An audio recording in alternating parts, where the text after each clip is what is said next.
So in previous videos I built a new floor and a tunnel and I repaired the back section of the cab.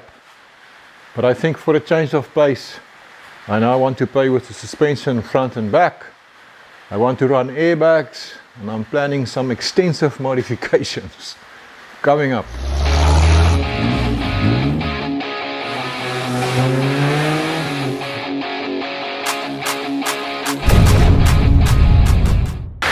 It's raining again, so if you hear that noise in the background, that's the rain on my tin roof. It is what it is.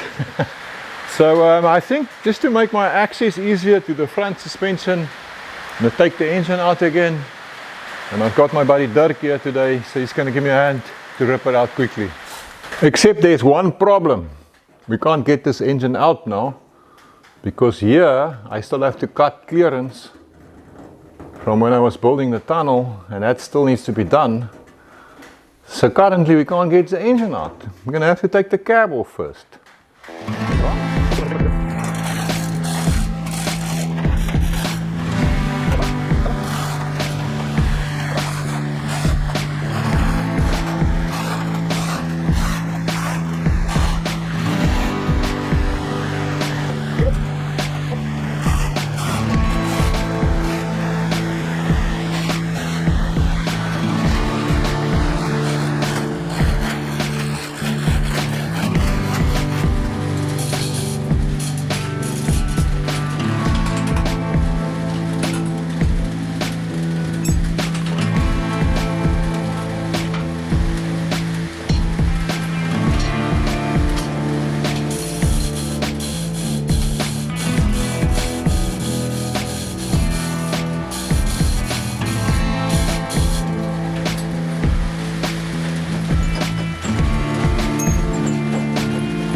So now that I've got the bones exposed, allow me to share the silly ideas that I ponder late at night when I'm lying in my bed and I'm trying to fall asleep. You know, that time when a young man might be dreaming about a curvy girl, but an old fart like me, I think about ways in which to build a rusty old truck. So I want to bag this Isuzu front suspension. And what the guys normally do is they would cut away this whole stop here and do some modifications and install the bag right here. And then they would also remove this torsion bar because it's obviously not needed anymore if you've got the bags up in the front. But I've got some other ideas though, and it's actually something I've been discussing with a guy that I met through the YouTube channel. One of our subscribers, his name is Benny. We had a brief discussion about this concept. Let me explain to you what I'm on about. So my Isuzu donut chassis have these torsion bars, similar to many other pickups like the Ford Courier and the Nissan Hardbody. I actually did a video not too long ago about how this whole system works in the Nissan Hardbody and how you can adjust it and lower your truck. I'll stick a link up here on the screen somewhere if you want to go and check it out. But basically the torsion bar attaches here, so the back end is immovable, and then on the front side it splines into the lower wishbone, and at that side it can then move with the wishbone as the wishbone moves up and down.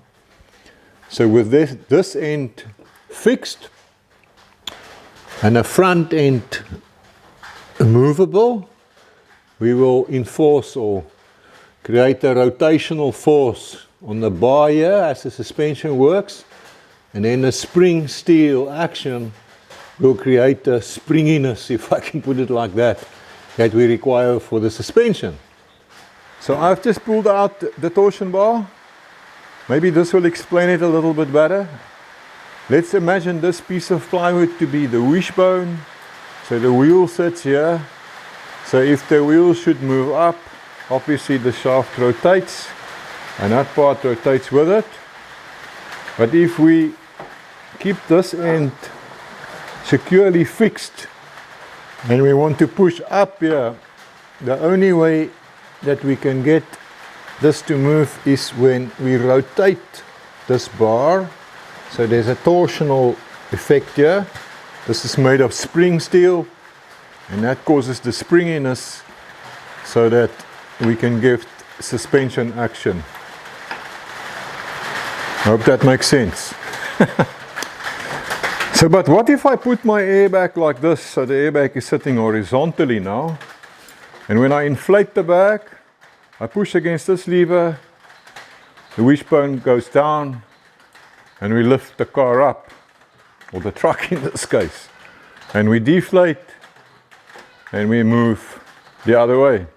And we go to the position where, as my American friends would like to say, we lay frame.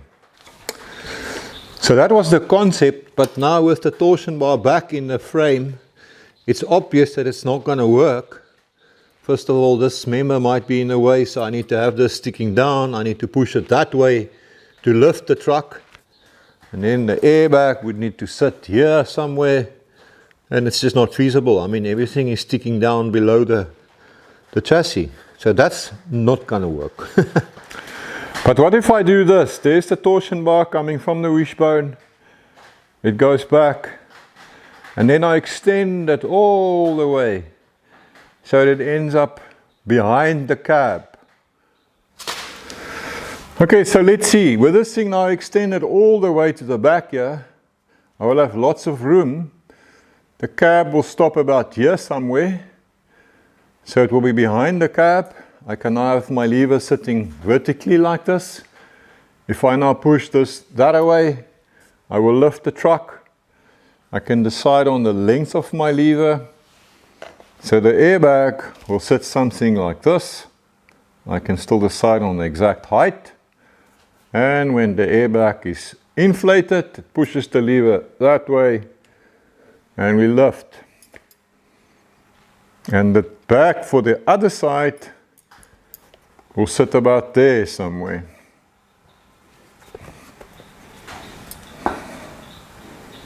Yeah, man, I think this can work. Well, you know, they say nothing is new. And according to Benny, there is a video on YouTube of something relatively similar, although they don't run wishbone suspensions up front. I haven't seen it. I'm going to ask him to send me a link. But in the meantime, I think I'm going to give my concept a try. If it doesn't work, you'll be the first to know. Well, this business is certainly going to require a lot of fabrication. I'm going to have to provide it with a support bush here somewhere. Just dropped off the jack. Where was I? I'm going to have to provide it with a support bush here somewhere. I'm going to have to come up with a way to attach this pipe to the torsion bar itself. I can't weld it because this is spring steel. I need to make sure that this extending pipe is strong enough. I'm going to have to cut this cross member out completely because it's in the way. I'm going to have to provide a support bush in the back to carry this pipe. Yeah, lots of work. And whilst I'm at it, just looking at this cross member, I'm going to cut that out as well. This is the transmission mounting I built a while ago, but I don't like that anymore because I can't take the gearbox out if I want to without removing the engine. So I'd like this actually to be unboltable. So I'm going to cut all of this out, start again, and then this piece will end up on the wall of shame. So on the underside of this cross member, there's like a half notch that this lever, if we can call it that, it's a splined lever that goes onto the end, the torsion bar. It locates on that half notch under there. So the first thing I did was to weld in this temporary bracket here to help me locate the original positions of these torsion bars with a cutout there.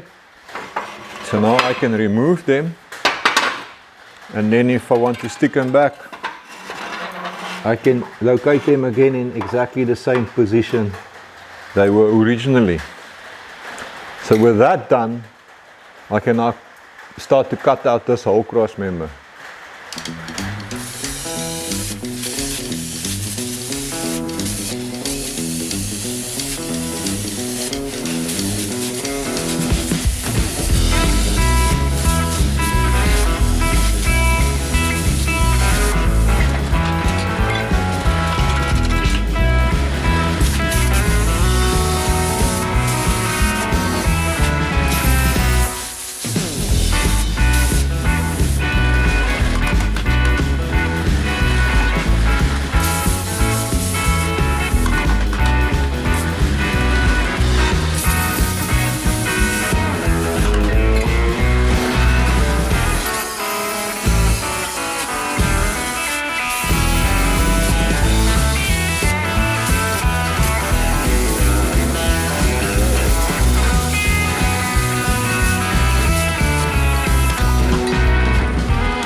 So now that I have the cross member out, I can turn it upside down to show you this notch here. So the torsion bar with its lever sits right there. A bolt goes through there to retain it, and you can adjust it a little bit to your preferred position. Of course, I'm planning to take this off and extend the torsion bar. Right, so I cleaned up all the old welding here. Took quite a while, didn't bother to show you that boring business. And then here I've got this temporary bar that's locating my torsion bar in the original position. And I've now found this box section. It is 76/50 3mm wall, or 3 by 2 by 1/8. I think that's going to be perfect for what I want to do. So now the plan is that it's going to go in somewhere around here. So yeah, that'll be the start of my new cross member, I suppose. So that's a mock-up of my basic plan. So these box sections will be welded onto the frame. This section here, that will be removable because it will take the transmission mounting, so that will be sitting around there somewhere. Bolted onto this piece, and then this piece will also be bolted onto these sections so that I can take it out to drop the transmission if I want to. Looking at it here, it's a bit close here. I'm going to have to provide some clearance here to allow the fitment of that spline piece that slides onto the end of the torsion bar. So I need to do something right here. Can you see the baboon sitting there watching me? There's some of his friends are coming as well. Look. Let's see if we can get closer.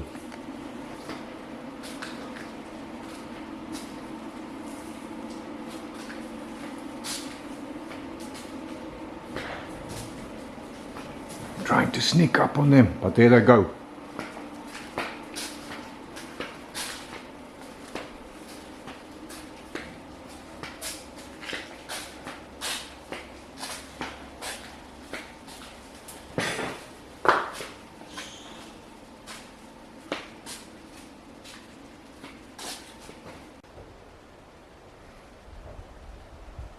Little bastards. They've run away. What do you think this is? A free show? Bloody hell.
Well, I guess I didn't have to grind it, but I just like that sculpted look, man.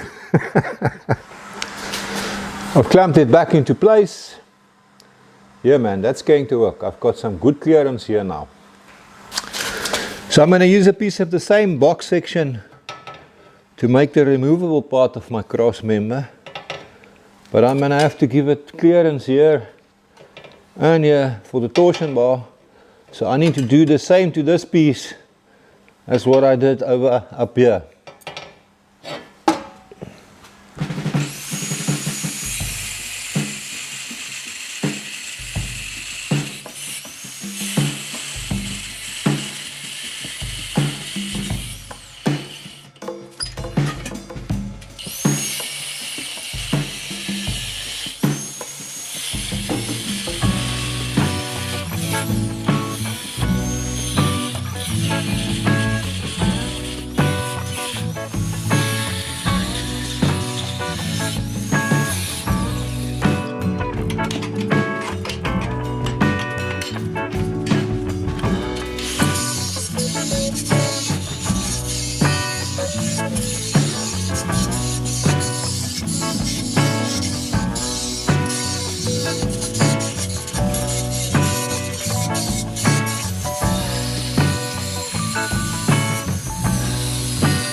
So I've got the whole fandangled thing clamped together here on the bench.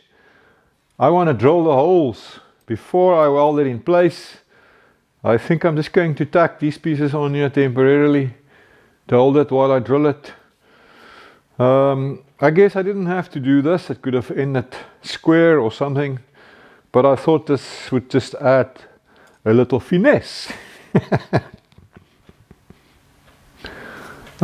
In case you're wondering why I came all this way, I was contemplating stopping it here and just having 2 bolts there.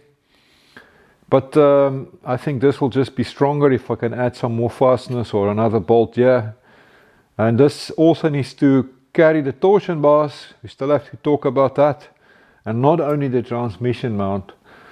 So at least this way I know it's going to be nice and strong.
I've drilled my holes the same size as these short bits of tubing, so they can go in there like that. And then my bolt, the idea of the tubing is the right size to take my bolts. So I'm going to weld in these bits of tubing. Number 1, to prevent the collapse of the column, or the section rather. And number 2, to keep the water out, so that the water can't get into the inside of these sections. So if you take a peek in there, you can see the length of tubing with the bolt passing through. So on one occasion when I visited my steel supplier, I walked over to the pipe section and I searched for some bits of tubing or lengths of tubing with the right ID, and I picked up a length of each. So now I've got one to suit my M10 bolts or 3/8. I've got one for my M12 bolts, which is around about 1/2 inch, and I've got one for my M16 bolts, which is what, about 5/8. Am I right? Yes. So now I'm sorted for quite a long time as far as making little insert sleeves or whatever you want to call them. So I'm going to countersink these holes quite a bit, just to provide a little gap for the welding. It's not like it's really a structural weld, it's mostly just to keep it in place and seal it off.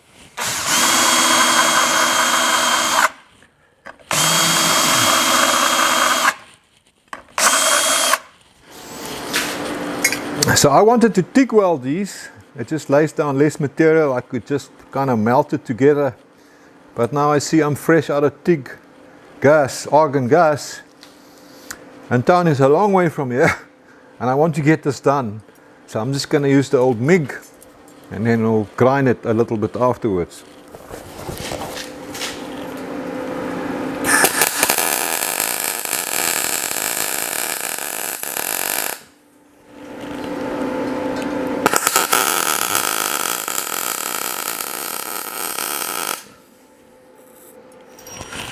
Well, now that I've got it grinded flat, there's a little bit of the weld protruding into the hole,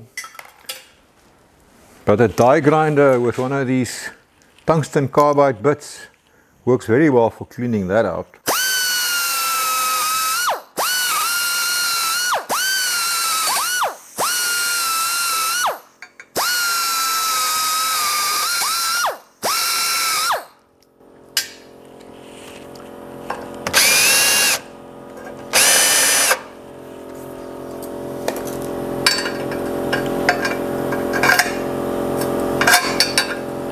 This one needs a little bit more.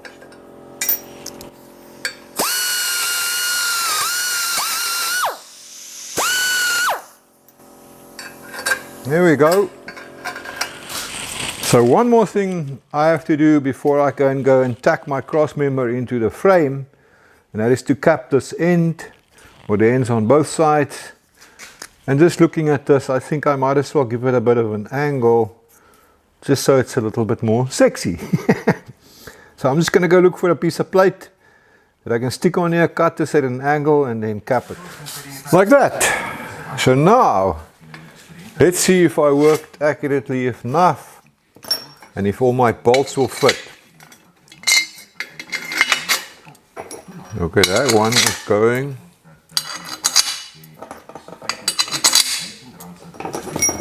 How about this side? Let's see.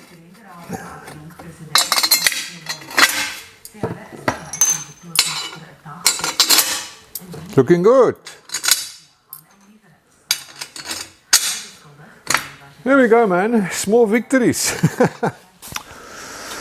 Okay, I've got it all bolted together. I'm using high tensile bolts here, kindly sponsored by Mesco Engineering Supplies. I do think that I will actually use nylock nuts up here when everything is said and done. But for now, I think let's go and try this thing in the frame and see how it fits. Okie dokie, so I've got my contraption all clamped up. Checked everything, it's all straight and square. So I think I'm going to give it some tacks before it goes anywhere.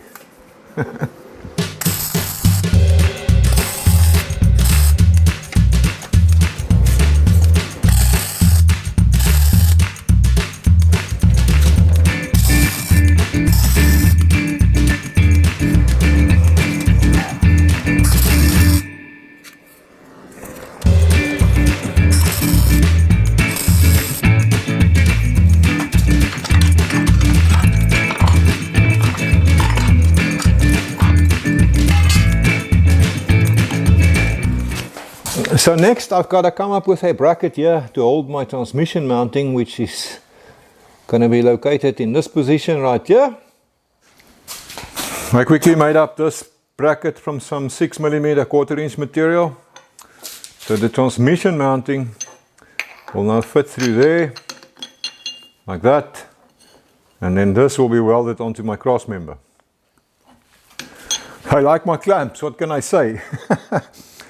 So I've just clamped it in place to check things out. I did create a reference line here before I took the old bracket or the old cross member out, so I can line up the center line for my holes here so that I know it's going to be in the right place, hopefully. So it's looking pretty good. I can take this off now.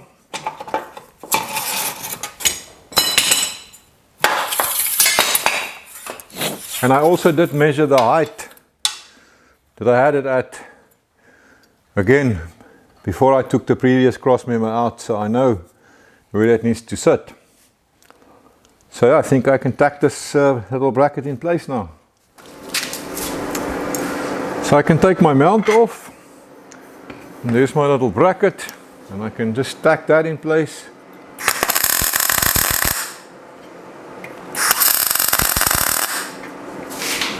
One here on the side, I wonder if I'll get in here. Yes.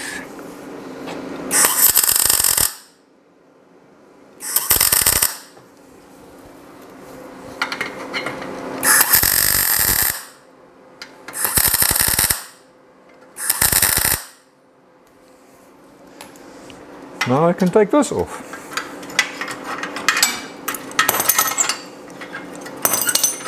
And with that out of the way, we have my bracket, and I can weld it up fully, and then this sits right there. Sweet, man. So the last thing I want to do to this cross member is to provide a support for the torsion bar here, something that will securely hold it in place and through which it can rotate a little bit. So I asked my mate Andre at Pro Engineering to make and machine up for me this beautiful split bush.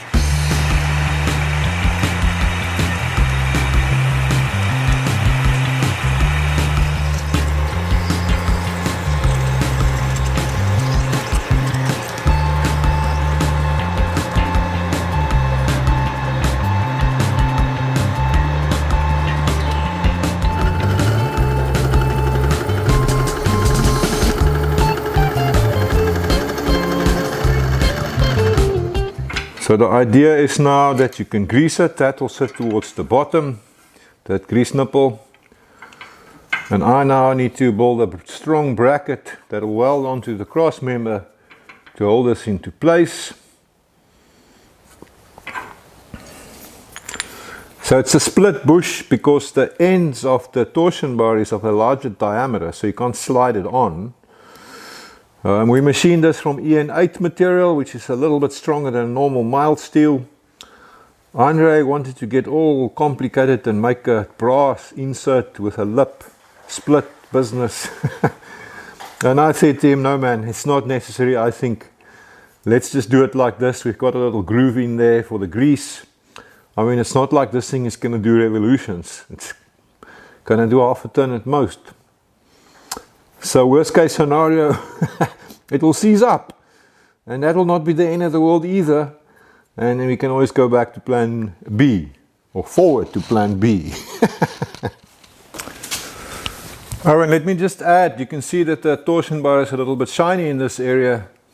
We just had it in a lathe and just cleaned it up a little bit to make sure that it's nice and round, so that we get a nice sliding fit here on the split bush.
Okay, so now we better find out if this business is going to work.